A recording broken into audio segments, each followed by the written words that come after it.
Signor Presidente, signori consiglieri, è passato ormai un anno, sono riusciti a fare un'altra festa dei beni comuni a Muzzana, da quando, appunto, durante questa festa l'anno scorso, durante un dibattito che era stato organizzato, al quale hanno partecipato diversi colleghi qua non presenti, ma che potrebbero essere presenti, e durante il quale si è convenuto in modo molto allargato sul fatto che questa regione, essendo l'ultima regione a non essere dotata di una legge che in qualche modo disciplina la materia degli usi civici, così come detti, sarebbe stato l'ora e il caso di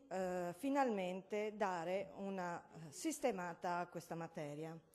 Nel corso di quell'occasione io personalmente mi sono impegnata a dare il mio e il nostro contributo ed infatti assieme al collega Violino qualche mese dopo, verso la metà di dicembre, abbiamo depositato la nostra proposta di legge. La nostra proposta di legge che doveva essere seguita a breve da una proposta di legge che la maggioranza aveva promesso. Oggi siamo il 1° ottobre e di questo non c'è traccia.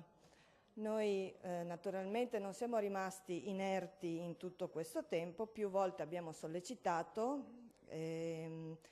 i proponenti, la Commissione, chi si è preso l'incarico, ma nulla è accaduto e quindi ci siamo visti costretti a dover utilizzare le norme del regolamento che permettono di poter portare direttamente in aula una proposta di legge che giaccia inerte da più di 90 giorni in Commissione. Questo ovviamente è una modalità di presentazione che non dà l'opportunità di approfondire gli argomenti, perché i passaggi in Commissione sono fondamentali per poter approfondire un provvedimento. Però l'inerzia è troppa e abbiamo voluto portare all'attenzione del Consiglio lo stesso questa importante materia. La proposta di legge alla quale abbiamo lavorato nasce come risposta alle profonde esigenze delle comunità locali che vivono sul nostro territorio, che da troppo tempo attendono una regolamentazione uniforme a tutela delle loro prerogative, che ai sensi dell'articolo 4, lettera 5 dello Statuto speciale, rientrano in una materia di potestà legislativa esclusiva della Regione Friuli Venezia Giulia, laddove prendono il nome di usi civici. L'obiettivo primario che si intende perseguire nell'esercizio della suddetta potestà primaria è il riconoscimento delle proprietà collettive appartenenti alle innumerevoli comunità locali che vivono sul territorio della nostra Regione. Il secondo obiettivo è quello di restituire alle comunità medesime la partecipazione attiva alla tutela e alla conservazione del patrimonio ambientale attraverso le tradizionali forme di governo e sfruttamento delle terre, alla luce del principio costituzionale di sussidiarietà orizzontale di cui all'articolo 118, comma 4 della Costituzione. Questi obiettivi principali possono essere attuati solamente attraverso una serie di interventi mirati tramite l'utilizzo di ogni strumento adeguato a consentire l'esercizio di ogni diritto e facoltà ed altresì attraverso l'adempimento degli obblighi correlati alla titolarità di un diritto di proprietà, quale è quello appartenente alle comunità locali ai sensi e per gli effetti della normativa proposta. Le caratteristiche della proprietà collettiva sono espressione di una cultura quasi dimenticata ormai e purtroppo, che deve le sue origini alle consuetudini dei nostri avi.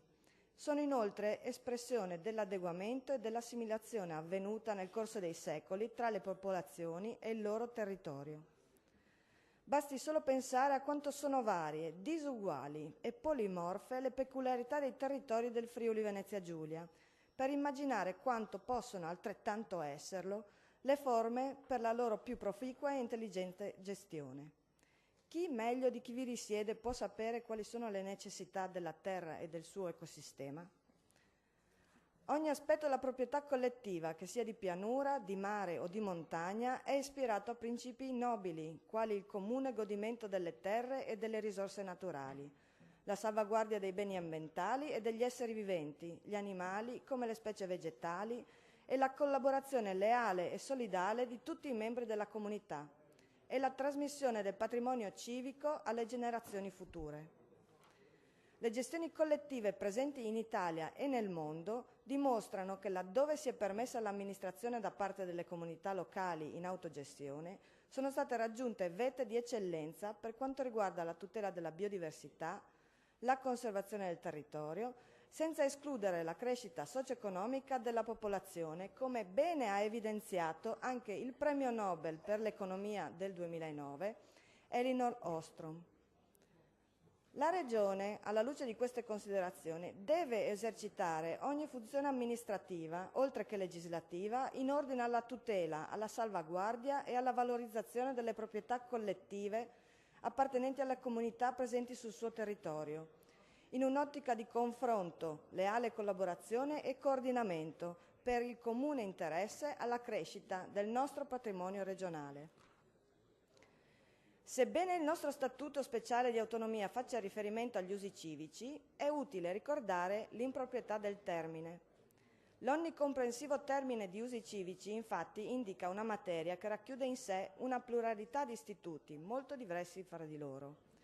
Con usi civici in senso stretto, o meglio ancora diritti civici, si intende identificare quelle terre private sottoposte agli usi delle popolazioni, mentre per terre civiche si intendono quelle terre che appartengono alla collettività per antico possesso o pervenutele in compenso per la liquidazione degli usi civici. In Friuli Venezia Giulia sono presenti per lo più beni di uso civico appartenenti alla collettività dei cittadini residenti di un comune o di una frazione, mentre i diritti di uso civico in senso stretto costituiscono una realtà marginale. Con riguardo al resto d'Italia, la materia degli usi civici è stata una delle prime ad essere stata trasferita dallo Stato alle regioni, ma è solamente nel 1977 che si è attuato un vero decentramento significativo e complessivo delle funzioni amministrative, che ha interessato le sole regioni a statuto ordinario. La proposta di legge contiene a tal fine interventi mirati, in particolare il conferimento delle funzioni amministrative all'amministrazione regionale, la previsione e definizione degli enti gestori e le modalità organizzative ed operative degli stessi e la conclusione ad opera dell'amministrazione regionale delle procedure di verifica ed accertamento delle terre e dei beni collettivi, dei diritti di uso civico e della natura dei diritti di godimento spettanti agli abitanti nei territori dei comuni nei quali non siano emessi provvedimenti formali di accertamento.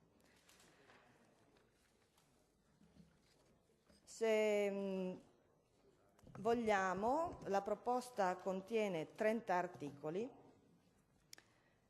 Nel primo articolo vengono illustrate le finalità della legge, affermando altresì il vincolo di imprescindibilità, inalienabilità, inusucapibilità e indivisibilità caratterizzante tutte le terre e i beni del demanio collettivo appartenenti alle comunità locali. Nell'articolo 2 vengono inserite le definizioni. L'articolo 3 attribuisce la titolarità delle funzioni amministrative all'amministrazione regionale che, ricordo, attualmente sono in capo al commissario straordinario per gli usi civici, per la liquidazione degli usi civici, che in sé ha sia le competenze di tipo amministrativo che le competenze di tipo giurisdizionale, e questo è un vulnus che mantiene da sempre fermo tutto l'argomento. È ovvio e riconoscibile da tutti che una stessa figura non può provvedere amministrativamente e anche giudicare sui provvedimenti che esso stesso ha emanato. L'articolo 4 elenca le funzioni amministrative di competenza della Regione e l'articolo 5 quelle di competenza dei comuni. Nell'articolo 6 vengono individuati gli enti gestori, attribuendo loro piena autonomia regolamentare, organizzativa, contabile e finanziaria, da esercitarsi con l'adozione di statuti approvati dalle assemblee delle singole comunità locali. Nell'articolo 7 viene definita la composizione dell'assemblea delle comunità locali e vengono delineate le funzioni dell'assemblea. Gli articoli 8, 9 e 10 definiscono il comitato di amministrazione dei beni di uso civico, i suoi compiti e le cause di scioglimento. L'articolo 11 disciplina la pubblicità degli atti e l'accesso ai contributi pubblici. L'articolo 12 i rapporti con gli enti locali e territoriali. L'articolo 13 definisce le terre civiche. Negli articoli 14, 15 e 16 viene disciplinato l'accertamento nell'interesse delle comunità locali delle terre e dei beni appartenenti al demanio collettivo e dei diritti di uso civico, nonché la natura dei diritti di godimento collettivo anche su terre contestate e l'eventuale scioglimento di promiscuità. L'articolo 17 prevede l'affidamento di incarichi inerenti alle procedure di accertamento ad istruttori e periti delegati tecnici. L'articolo 18 istituisce l'archivio regionale delle terre civiche. L'articolo 19 prevede l'intervento e la cartografia delle terre e dei beni appartenenti al demanio collettivo e dei diritti di uso civico. L'articolo 20 prevede l'adozione da parte della Giunta regionale del regolamento per la gestione delle terre civiche. L'articolo 21 prevede la destinazione delle risorse derivanti dai beni e dalle terre appartenenti al demanio collettivo. L'articolo 22 disciplina la sanatoria di costruzioni edilizie. L'articolo 23 dispone la declassificazione delle terre e dei beni di demanio collettivo che risultino aver perso irreversibilmente la conformazione fisica e la destinazione funzionale agro-silvo-pastorale. L'articolo 24 disciplina la convalida delle autorizzazioni all'alienazione o al mutamento di destinazione. L'articolo 25 disciplina l'assegnazione a categoria. Il 26 prevede l'autorizzazione all'alienazione e al mutamento di destinazione. L'articolo 27 regola la costituzione di diritti reali e la permuta. Il 28 prevede la variazione d'uso.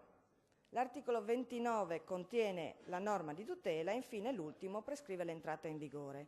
Come vedete è un provvedimento che ha cercato di tenere conto delle necessità delle comunità locali, delle prerogative e anche dello stato di fatto, perché nel tempo le cose si sono evolute, si sono un po' trasformate ed è chiaro che è impossibile ripristinare alcune situazioni deteriorate. Abbiamo cercato di valutare e prendere in considerazione l'argomento tenendo bene in mente quali sono le prerogative dell'amministrazione, sia regionale che comunale, ma anche quelle che sono appunto le prerogative delle comunità locali. Noi speriamo di poter approfondire questo argomento e affrontare con serenità e condivisione questo provvedimento di legge. Grazie.